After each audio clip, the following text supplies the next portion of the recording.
Morgan Matson, Marea călătorie a lui Amy și Roger, povestit de Iulia Popa. Liceul Raven Rock, Consiliul de Administrație Raven Rock, foaie matricolă, nume și prenume: Amelia E. Curry, clasa 11A, număr matricol 500. Materia: literatură americană, media generală finală. A.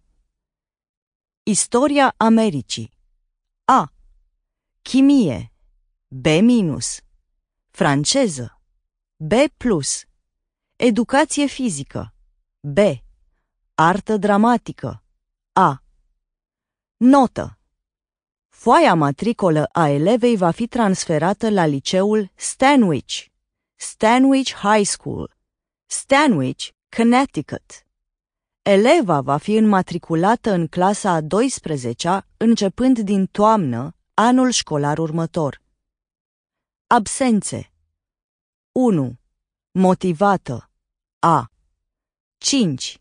Motivate, D. Absențe motivate: A. Boală, B.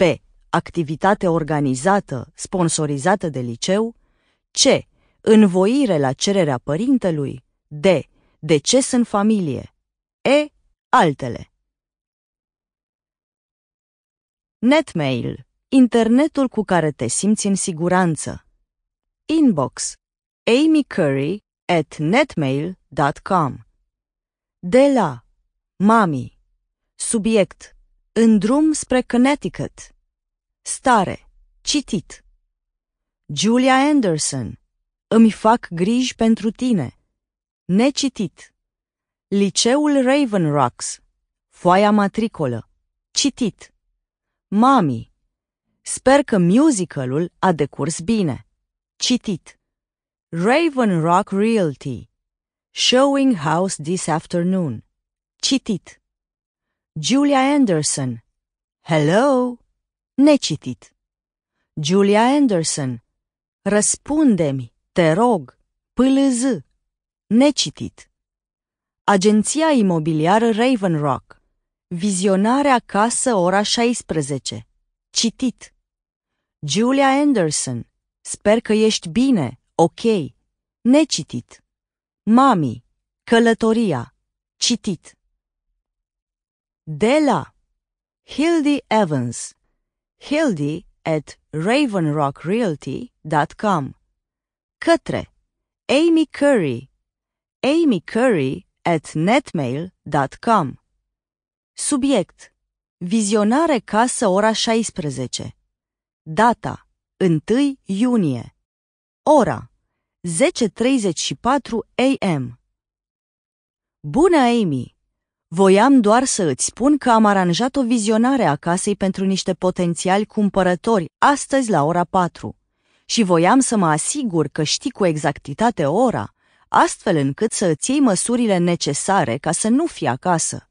Așa, după cum am mai discutat, vrem cu tot din adinsul ca oamenii să își imagineze că acesta este căminul lor. Și lucrurile decurg mult mai simplu dacă în casă mă aflu doar eu împreună cu familia respectivă. De asemenea, din câte am înțeles, în curând o vei urma pe mama ta în Connecticut. Încuie casa fără nicio grijă atunci când pleci. Am un rând de chei. Mii de mulțumiri, Hildy. De la mama: Pamela Curry @stanwichcollege.edu. Către Amy: amycurry@netmail.com.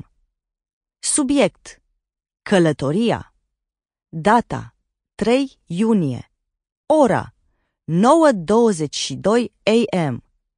Atașament: traseul.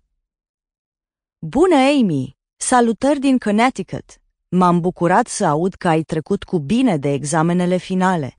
M-am bucurat și când am auzit de succesul reportat de Candide.